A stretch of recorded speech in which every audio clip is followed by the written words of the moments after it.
Un tournant culturel, un symbole de fierté nationale et de renaissance patrimoniale. Le 1er novembre, le grand musée égyptien, d'une superficie d'environ 500 000 m², a officiellement été inauguré au Caire. Cet espace était nécessaire pour abriter plus de 100 000 artefacts, dont une collection d'objets provenant du tombeau du pharaon Toutankhamon. De nombreux chefs d'État et représentants ont assisté à l'inauguration. Mesdames et messieurs les invités d'honneur, l'accomplissement que nous inaugurons aujourd'hui avec fierté est le fruit d'une vaste coopération internationale, menée en partenariat avec de nombreuses entreprises et institutions à travers le monde. Nous tenons à exprimer notre reconnaissance à notre ami, le Japon, pour le rôle essentiel qu'il a joué dans cette réalisation. Je salue également les efforts inlassables des responsables, ingénieurs, chercheurs, archéologues, techniciens et ouvriers égyptiens au cours de ces dernières années. La ministre russe de la Culture, Olga Lyubimova, figurait parmi les invités.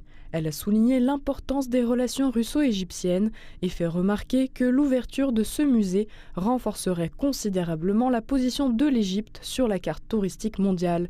Outre le musée, la ministre russe de la Culture s'est également rendue dans le quartier chrétien du Caire, où l'église de la Vierge Marie et l'église des Saints Serge et Bacchus comptent parmi les principaux sites touristiques.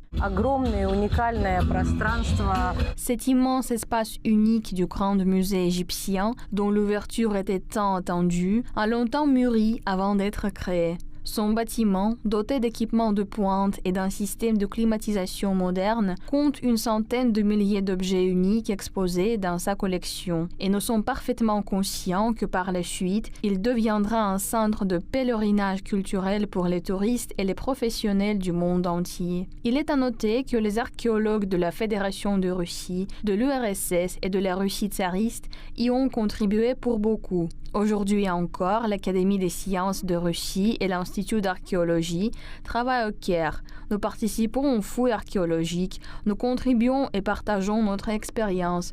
Nos archéologues ont pris part à l'organisation du musée et à des conférences consacrées aux futures expositions. Parmi les joyaux intemporels se trouve la barque solaire de Khéops, vieille de 4500 ans, ou encore d'emblématiques colosses de souverains égyptiens tels que celui de Ramsès II. Avec une vue directe sur les pyramides, le musée se hisse en véritable incontournable touristique où le Caire espère accueillir jusqu'à 8 millions de visiteurs par an.